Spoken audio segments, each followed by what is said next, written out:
Again, the Packers are trading Adams to the Raiders. In return, Green Bay is getting 2 2022 draft picks, including the 22nd overall pick. The Packers had just franchise tagged Adams. They've also just re-signed Aaron Rodgers. Adams is getting a 5-year deal now from the Raiders, in which he'll get $28.5 million a season. And yes, that is the richest wide receiver contract in NFL history. It was Adam Schefter who broke this news, so we bring him in now. Why did this deal come together? This had been building for quite some time, and it stems back to Devante Adams' unhappiness with Green Bay and the way that they treated him during this contract negotiation. I know the Packers have said that they were willing to try to match the Raiders' money, but the fact of the matter is Devante Adams had been looking to be paid by Green Bay long ago. And so he did not mind moving on. I think people saw Aaron Rodgers come back and automatically assumed that Devante Adams would be back. I don't think that mattered to Devante Adams. I think he was going to do what was best for him. Aaron Rodgers didn't consult with Devante Adams when he was making his decision about what he was going to do in the future, whether he was going to stay to Green Bay or ask for a trade to another city. And Devante Adams didn't really consult with him either. He did what he wanted to do in this particular case, which is go and rejoin his former college teammate, Derek Carr, in Las Vegas and get that huge contract from the Las Vegas Raiders and have the AFC West become a division in which it's become an arms race with all these teams trying to keep up with each other. The Broncos adding Russell Wilson and Randy Gregory. The Chargers adding Khalil Mack, amongst others. The Raiders now adding Chandler Jones and Devante Adams. The AFC West has gone wild this offseason, and Devante Adams becomes one of the central figures in this, with him going from Green Bay to Las Vegas. Adam, I do want to talk about Aaron Rodgers just for a second, because you put out there earlier, for those asking, yes, he did sign that new contract with the Packers. One of the things that Rodgers was sort of the anger last season was about not having control, not having a say in the decisions that were going on inside the Green Bay organization. How much did he know about what was happening with Adams and this trade? I think he was aware that Devante Adams was disgruntled, and Devante Adams was absolutely interested in leaving Green Bay. It was not a secret. And I know that if you go back to last summer, Nicole, the two posted a picture saying it would be their last dance. And when that picture was posted, I don't think a lot of people thought that it would be Aaron Rodgers who was staying in Green Bay and Devante Adams would be leaving Green Bay. They had such a connection on the football field, but I don't know necessarily that it played that way in a business sense when it came to each of those men conducting their own business. Aaron Rodgers went and did what was best for him without Devante Adams' thoughts, and I think Devante Adams did what was best for him without Aaron Rodgers' thoughts, and the two men went their own different directions, winding up with Aaron Rodgers being back in Green Bay and Devante Adams going out west to Las Vegas. The key word in all of this is business, and Adam's going to come back in a little bit because there's also drama in Cleveland. So where do things stand between Baker Mayfield and the Browns? That is coming up. We remind you how successful, though, those two have been on the field for the Packers. The most prolific duo Hội trẻ em sung for sướng Green mật Bay, mí bí Aaron quyết Rodgers giảm and mỡ chỉ Davante sau một Adams, liệu trình. 29 touchdowns Người ta over thường the nói chỉ cần last 2 few nghìn vào seasons. và một con vịt lật. And that is tied for the most by any over 2 years in NFL history. Now Adams is going to try to make that same magic with Derek Carr. And remember, those two, they combined for 39 touchdowns during their 2 seasons together in college. $45 million deal with the Rams. Let's go to Keyshawn here. We got our receiver in the building. Actually, he's not in this building. But anyway, Key, what do you think about Robinson to the Rams?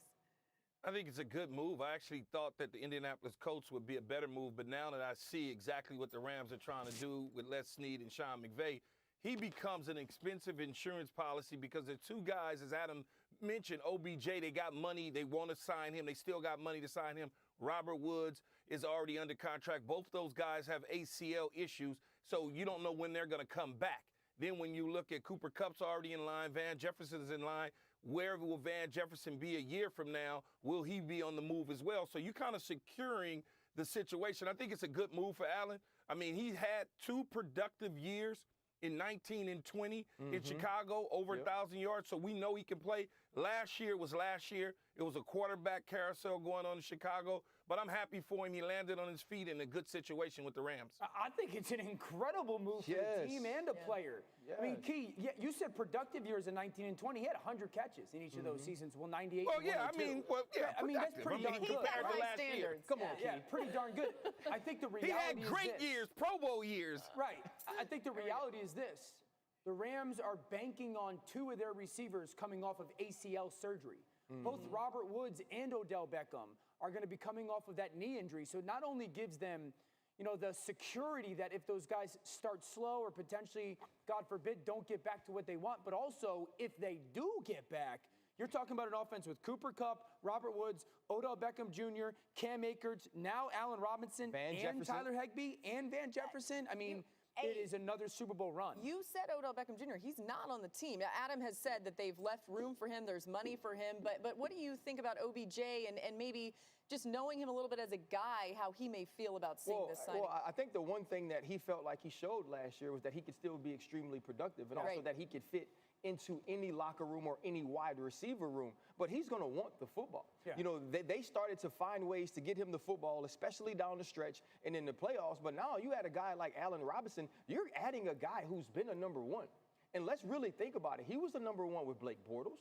He was the number one with Mitchell Trubisky. He was the number one with Nick Foles. And many of the other quarterbacks he's had to play with, he's never played with a guy like Matthew Stafford. He's never played with a guy like Cooper Kupp, who's going to demand double teams. And so when you start to really look at the numbers and you're the Los Angeles Rams, you think to yourself, do we really need Odell Beckham Jr.? And listen, that's hard for me to say because I know how talented he is. And I love him as a dude. I love him as a teammate. Yeah. But when you start looking at numbers and the numbers of people on that team, what you've paid Allen Robinson, unless Odell Beckham Jr. decides that he's going to come back to the team for a very team-friendly deal, you may not be able to make that deal. Key, you said on this show just the other day that this is not necessarily a financial money grab for OBJ.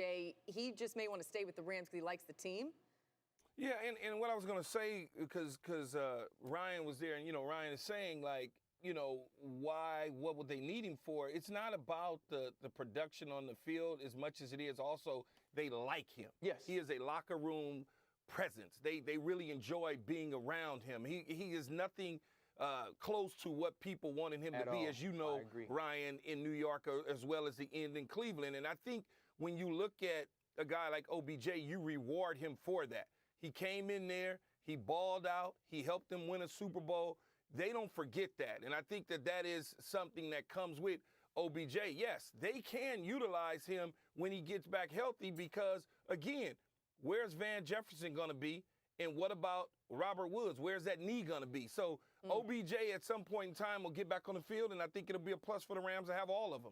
Adam, one of the things that you said about this breaking news off the top of the show is that Sean McVay is a great recruiter. Yeah. Somebody said that to you. It feels like we talked so much last offseason about the Bucs rebuilding and bringing everybody back and saying they're going to win again. It seems like the Rams have those exact same intentions with the way that they're building their team, even though you do see somebody like Von Miller depart. Well, I go back to when Odell Beckham Jr. was a free agent last year. And one of the main things that helped sway him and bring him to L.A. was the phone conversations he had with Sean McVay, convincing